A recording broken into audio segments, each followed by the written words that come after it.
Good day. Welcome to Conversations with AARP in the Virgin Islands. I'm Troy Deshabert Schuster, State Director of AARP in this territory. And as always, it's a great pleasure and a delight to be with you. Thank you for joining us today and participating in this discussion with attorney Tom Bolt, the Uniform Law Commission trustee for the U.S. Virgin Islands, on simplifying the estate planning process in this territory. AARP is a nonprofit, nonpartisan member organization advocating on issues that matter to you and your family for more than 60 years. Through its policies and advocacy, AARP remains committed to solution driven conversations that are most important to older Americans. AARP in the Virgin Islands is particularly concerned with providing Virgin Islanders with practical solutions to streamline the process of estate planning to help ensure the efficient and orderly transfer of property after a loved one passes. Today's guest will share the approach of the Uniform Law Commission on leading the charge to improving the advanced life planning process for Virgin Islanders. And so we welcome Attorney Tom Bolt. Welcome. Good to be here. Good to be here, Troy. Thanks. And before we launch into our conversation about the work that we've been doing in the Virgin Islands in particular, tell us a little bit about the Uniform Law Commission. What is it all about? I'm sure a lot of our listeners have never heard of the Uniform Law Commission. Well, the Uniform Law Commission is a national commission that was started about 130 years ago. It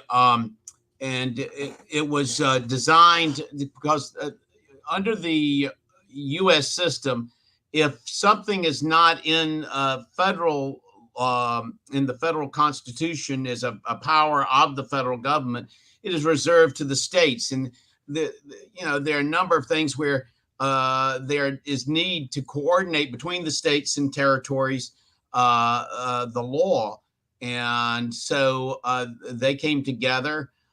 We did not become a member in the United States Virgin Islands until I think it was 1988.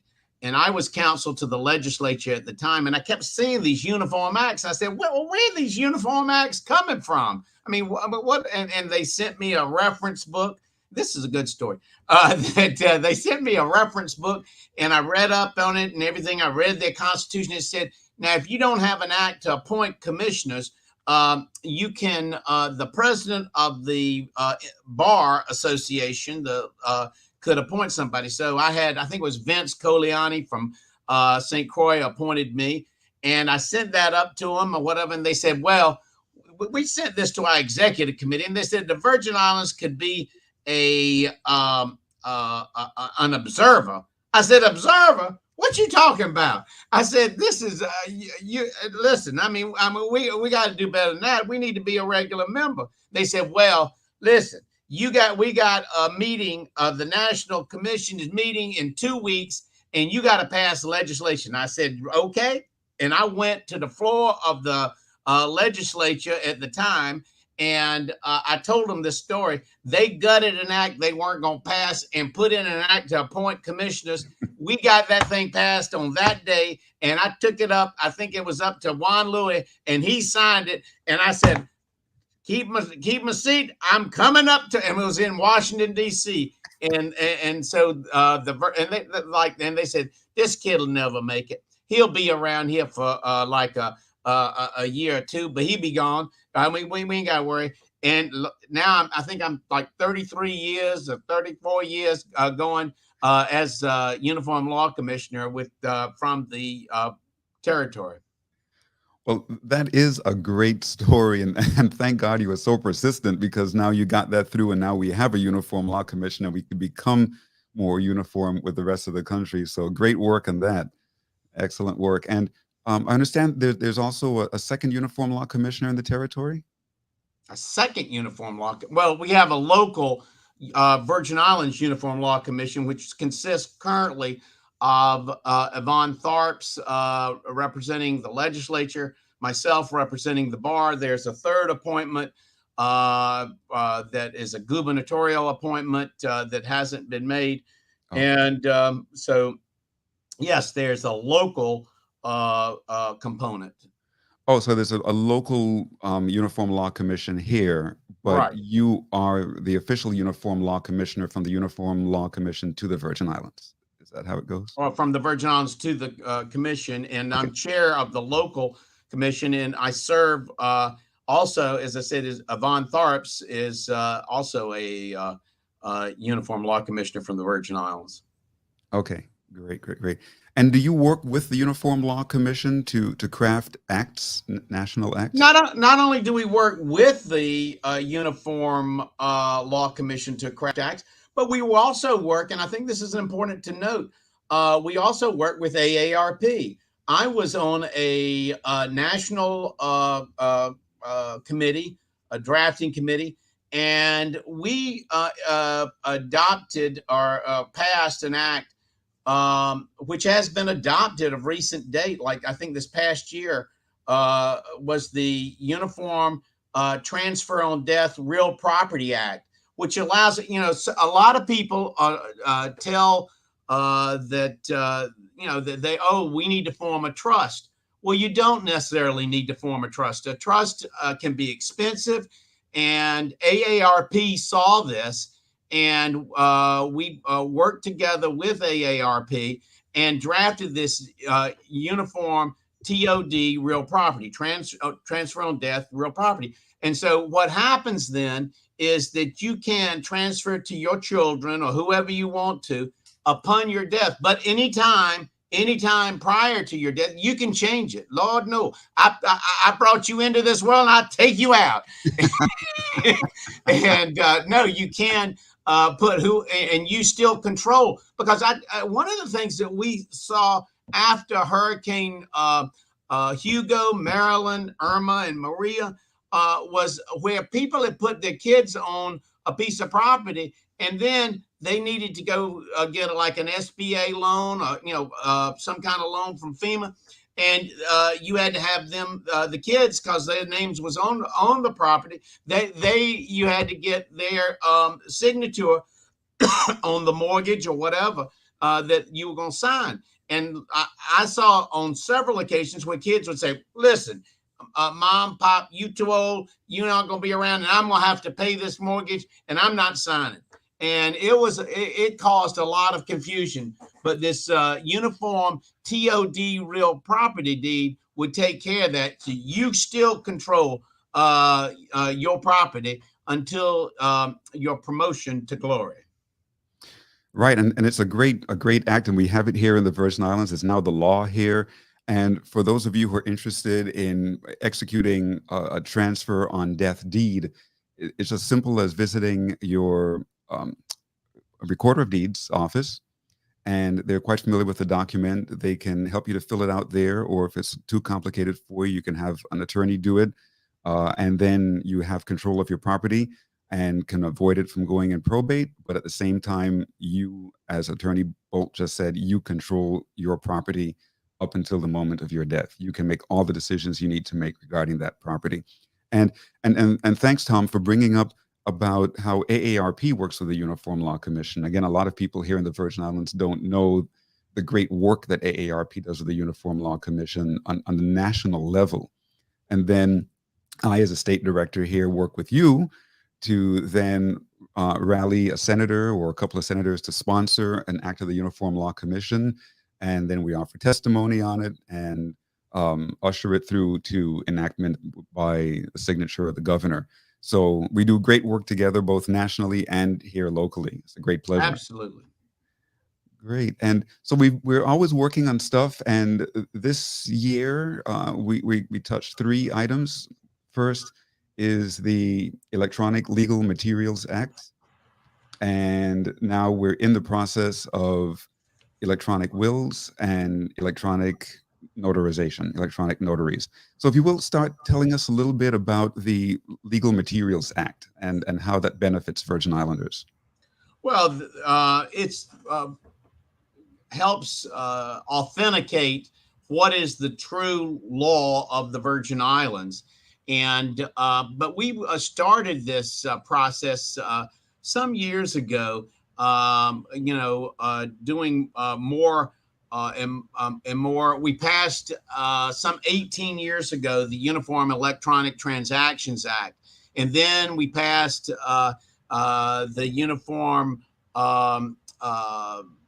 Electronic Recording of Real Property Act, and where you could email a deed, a legitimate deed, to the recorder's office, and they record it. They haven't implemented that fully yet. They've still working on the software, and we probably need to sit down with them and do that. Then came this Uniform Electronic Legal Material Act, which, as I said, can authenticate records, that it is the law of the Virgin Islands, and it preserves, either in print or electronic form, our laws, our regulations, and it's, make sure that the law of the Virgin Islands is accessible to the public on a permanent basis. I mean, too often our laws are not accessible to the public. And, we have the Virgin Islands Code, but also there are Virgin Islands rules and regulations, which are sometimes harder to come by. But hopefully we will have all these will be in and I think available to the general public. Now, who is responsible here in the Virgin Islands for making sure that these documents are scanned into a database or whatever and accessible to the public? Would that be our judicial branch, or who would be I think responsible? a lot of the stuff, that has always traditionally been with the government secretary, which is now the lieutenant governor's office, and I believe that they, are the ones that sign various contracts on things, and then also the lieutenant governor's office will do things such as that electronic recordation of real property, because they have the recorder of deeds. But I think it's mostly the lieutenant governor's office. Okay, well, great. At AARP, we'll follow up on that. We will make sure that this is implemented. Sometimes things become law, and it takes a little while to implement, but we're good at lobbying and advocating, and so we will make sure that this gets implemented and that people have access to that. I've of course heard many times about the VI code. I've read most of it myself, I believe, but I've never heard of the rules and regulations. So I need to look that up and see what that's all about. Oh, they're extensive, and like they have been published in hard copy some years ago. But there are, we're adding new rules and regulations all the time. And it does bear, in fact, even yesterday, I was working on a particular project, a housing project that will be a new housing project for two new housing developments for St. Croix. And I didn't realize that some of the things that I was working with are more clearly stated in the rules and regs. Interesting. And who develops the rules and regs? It's not the legislature. Is it some other branch Well, of government? it is a legislative function, but the legislature then turns over to the executive branch the ability, pursuant to Title III, Chapter 35, Virgin Islands Code, to draft rules and regulations. However, so that a commissioner or someone and his staff would come up with regulations, you send them up to the governor signs them, but then you have to get it. You also need to send it down to the legislature for their review and approval, or if they don't either approve or not approve, then I believe it automatically becomes the law. Great, great. Well, this is all very good to know. And looking at the second piece that we're working on, that's the electronic wills. Mm-hmm. So tell us a little bit about wills. First of all, start off with, what does a will do? Because a lot of people think that just having a simple will keep your property out of probate. But tell us, what will a will do and what will a will not do? And then how we now have electronic wills. Or Well, how like it will. a will, be your directive as to what you want to happen upon your passing. What one of the things that has happened of recent date is we have tried, one of the things has been is in probate, and to try and avoid probate. And we do that with the TOD real property. We also deal with that in a number of other things where we passed on bank accounts where you can have a multiple person type account where it will transfer to that person upon your passing. We've got that with stock accounts. That's another uniform act. You have an account at Merrill Lynch or one of the other brokerages, and they'll have you sign something when you open that account where it goes. But the Electronic Wills Act, that came, one of the things, it was a COVID act because, I mean, people needed to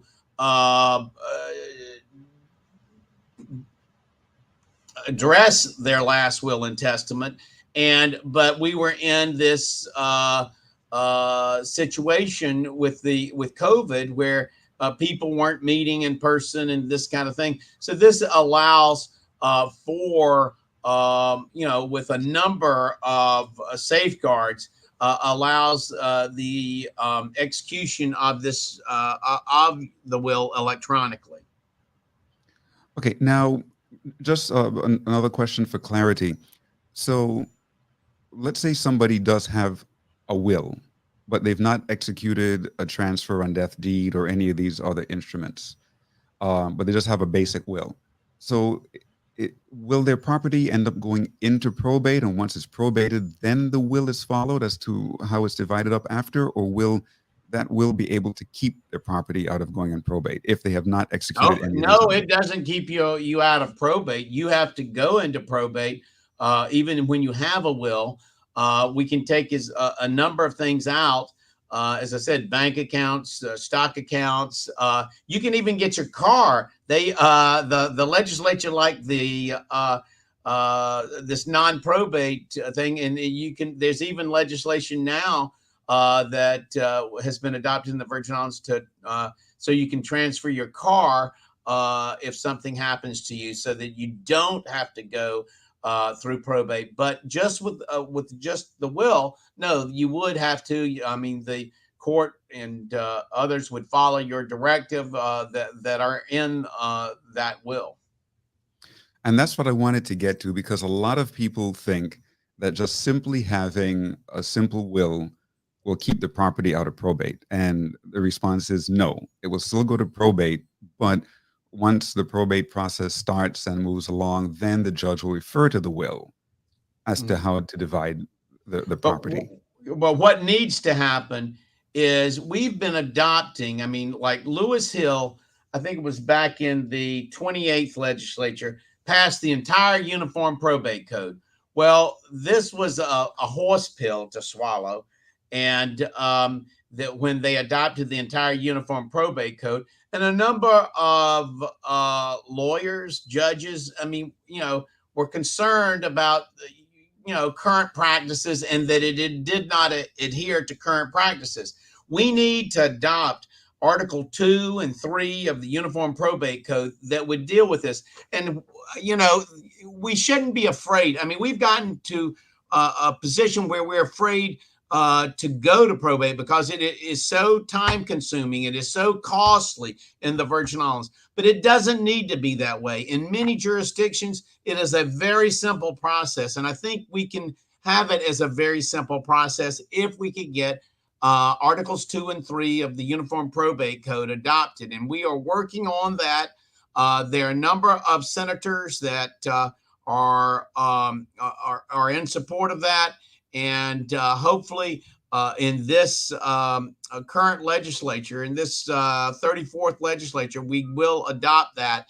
And so that the probate process will be much simpler. Yep, and at AARP, we're right there alongside you working on this, and we are going to be lobbying, advocating for this, and yeah, we do hope to see this passed through the legislature and enacted this year. So looking now back to the electronic will, so now here we have this bill. for electronic wills, and it is bill number, looking at here my notes, bill number 34-0156. And that has already passed through the committees of jurisdiction, and shortly it'll be going before the full body of the legislature. We expect it to be passed there unanimously or close to, and then on to the governor for approval. So please, those of you who are listening, please lobby your elected officials to vote in favor of Bill number 34-0156, an act of the Uniform Law Commission establishing electronic wills, the Electronic Wills Act here in the Virgin Islands. Now, once you have a will, you need to have it notarized. With, the signatures have to be notarized. So that brings us to bill number 34-0155, the Virgin Islands Uniform Revised Online Notarization Act. So tell us a little bit about that. Well, this is another one of the three acts. It was electronic legal material, electronic wills, and the Uniform Law on Notarial Acts. And each of these, we sent a letter from the Uniform Law Commission to each of the senators in the 34th legislature. I think it was February of last year. And they have done quite well in the legislature. They enacted ULMA, and we thank Carla Joseph, Senator Carla Joseph, for her sponsorship there. Then they have also have passed what I know is RULONA, which is the Notarial Acts and Electronic Wills. And again, that's thanks to Novell Francis from St. Croix, who has been the primary sponsor, I believe. And but this would allow, again, we were in a situation, and we'll probably be there some, I mean, heaven forbid, but again, with the pandemic and the situation where we were isolated, we were confined to our homes, but we needed certain documents to be notarized. And this allows that to happen. Now, there are a lot of things that have to go into play. There's software that the notary must utilize. There, you have to record the whole transaction. It's got to be available for 10 years. I mean, there's a number of safeguards that are in there, but it allows for a situation similar to what we have here, that you could notarize, or you could sign a document, and I, as a notary of the U.S. Virgin Islands, could notarize that, but with the safeguards that are in place in the legislation. Great. And so to make it a little more simple for our listening audience, so what this act does really is that it authorizes notaries public in the Virgin Islands to notarize your documents electronically. But, this has to become law first. It's still in process. It'll be coming before the full body of the legislature, I believe, later this month, and then onto the governor for approval. And then once it becomes law, then the local notaries public will have to acquire certain software for their computer to be able to notarize your documents electronically. It is very safe, it's very secure, and we don't see that there's going to be any fraud involved with this. It seems like all the software is very well developed. So we look forward to having that become a law here, so our notaries public can notarize your documents electronically. And this really helps, especially for people who are not able to come out of their homes. I know that there are certain mobile notaries who will come to your home or to your place of business. But as we mentioned a couple of times during the show, with COVID-19 still around, sometimes you don't really want people to come into your home to visit you there to notarize a document. So this will make it very simple to do electronically. For those older people who may not be technologically savvy, you have your offspring, you have your grandchildren who can always help you with that. And then you can get that notarization done electronically, not only to notarize wills, but notarize any kind of document. I've got a situation where if we had passed this, I mean, it would certainly help an elderly woman that is in Paul and Pearson Gardens in St. Thomas. lives there by herself, but needs a power of attorney to give to her children. And I'm going to have to go to her home or apartment at Paul and Pearson and do that this week. But if we had passed this RULONA, this Notarial Acts legislation, we could have done that electronically. Fantastic. Now, back to another topic, if you will tell us just very briefly, we have just a few minutes left, about Articles 2 and 3 of the Uniform Probate Code. What are some of the highlights of those two articles that will make it more simple here in the Virgin Islands to go through probate? Well, I think it is not the involved process. It is a simple process. I think another thing that we're going to need to do that as part of that is we have in the Virgin Islands, you've got pieces of property that came from a great grandmother or something, and then went to the grandmother, and then went to the mother, and they haven't probated like 3 or 4 probates. That, I mean, it's almost insurmountable. And then what has happened is when you go down generation after generation after generation, you go down like 4 generations. I mean, you have all these great grandchildren, I mean, that are all over the United States or all over the world, and trying to have them come together. So I think that they've done this in a number of jurisdictions, and I think that we need to do something similar, at least to clear this backlog. I mean, you've got properties, I'm sure you have in Christiansted and Frederickstead that have been tied up in probate and that are just lying fallow. I know we have them in Charlotte Amalia, the capital city, and that where they're just are not being used. And I'm a big one. I mean, I'm a big advocate for housing. And when we have 2 and 3 generations of Virgin Islanders that are living in one household unit, and I think that a lot of these young people, a lot of these youth, I mean, if they had an opportunity to get a piece of the rock, and I think if we did this, it would open up some of these homes. It would revitalize our historic towns in the Virgin Islands, and would allow that opportunity for young people to come in. But I think that the process is much more simple under the with forms and different elements of the probate code that it just are not as